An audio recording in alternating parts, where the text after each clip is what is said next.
everybody. Eric Chessen, founder of Autism Fitness, leading the movement for movement and guiding you through your Autism Fitness Level 1 certification. Yes, you, if you are a professional parent, family member, or a neurodivergent advocate and you are ready to implement the best, most meaningful, effective fitness and adaptive PE programs for the individuals that you serve, then it is time to register and become part of the movement for movement in becoming an Autism Fitness Certified Pro. Today, in this Tuesday training, with some hammering behind me, got some stuff going on in the house. Nonetheless, we are still going to deliver, or I'm still going to deliver, not the royal we, just me, yes, going to deliver this Autism Fitness Tuesday training. And we're going to look, we as a collective are going to look at one of my favorite, and I would say underutilized warm-up exercises, and that would be the walking band pull. So we always want a purpose for our exercises because we do not use exercises arbitrarily and just say, oh, let's use this, let's use that, let's use jumping jacks, let's use push-ups, let's use sit-ups. That's not a program. It's not effective. It's not going to be appropriate for every or just about any individual, right? We want to choose exercises that are, number one, going to generalize to activities of daily living, and two, going to build, and these are both important in their own right, so of equal importance. We want exercises that are going to cover all of the basic movement patterns and movement skills. So strength, stability, and motor planning, of course, strength endurance as well. And we want pushing, pulling, squatting, carrying.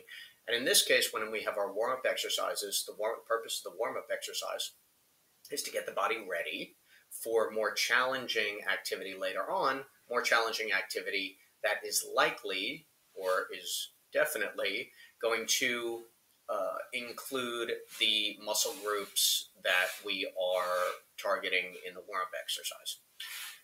The walking band pull is a great example of a locomotive activity that also involves shoulder stability and grip control.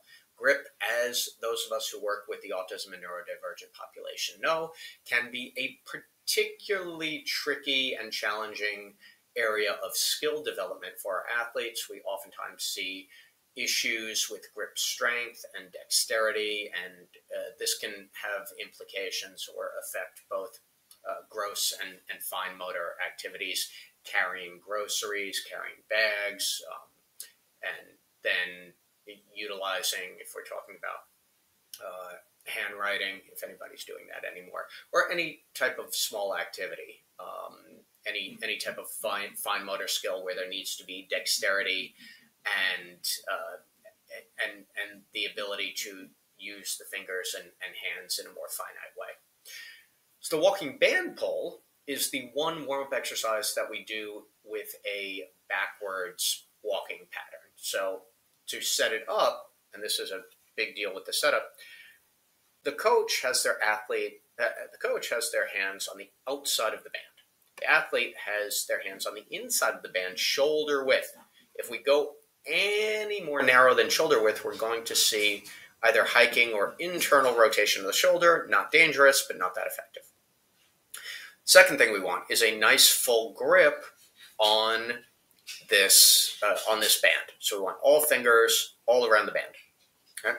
And the third, as I play the video now, is we want the athlete to maintain tension on the band. Here you see us turning around. We want the athlete to maintain tension on the band. Now, this is not tug of war. All right? So we don't want to use, we're the ones supplying the resistance. We don't want to use too much resistance as we hold on to the band, but just enough that we're getting this nice stabilization and muscular contraction in the shoulders, in the grip, of course, in the trunk.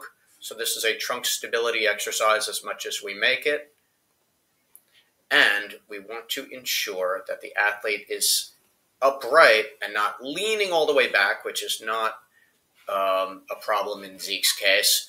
And also, again, meaning you want tension on this band, so you don't want the band to be too loose when the athlete is pulling. I'll show this one more time. And, oh, something that I did not mention yet, we want this great underhand grip. Underhand grip means that the shoulders are going to pull down and back more, which is exactly where we want them. Some of the challenges with this exercise are the aforementioned grip, issue number one. Number two, the athlete beginning to walk backwards. Sometimes our athletes will either go too fast, they will go too slow, or they will not go at all. So we want to effectively prompt or cue this exercise. We can start with the verbal, okay, walk backwards. We can also use a target, a visual target, like a cone, and coach the athlete, okay, walking band pole to the orange cone and then back to the blue cone. Sometimes what will happen is the athlete will start looking backwards to see how far they are. I like counting steps for that. So saying you have 20 steps and then counting down from there. So 19, 18, 17, almost there. Because if the athlete is turning their head around constantly, we're going to lose some of the performance enhancing qualities of that band pull, mainly spinal stability, because if they're rotating around, they're not in the spinal position that we want them to be in. Again, not injurious, not dangerous, just not optimal.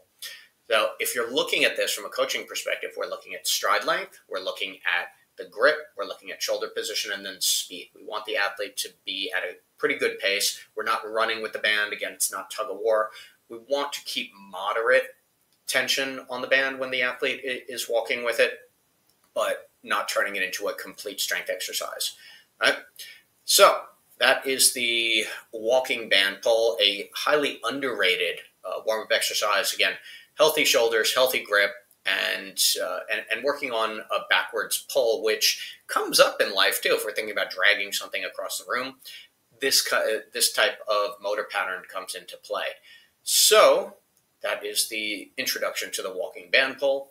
I'm Eric Chessen. If this is your introduction to me, I'm the founder of Autism Fitness, leading the movement for movement, and the way that you become involved with the movement for movement is becoming an Autism Fitness Certified Pro. The link to learn more or to register is in the description below. And keep in mind, you can become a certified pro anywhere in the world. It is not just confined to a certain area.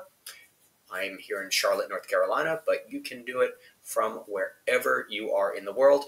And of course, appreciate you liking, subscribing, and sharing these Autism Fitness Tuesday training videos.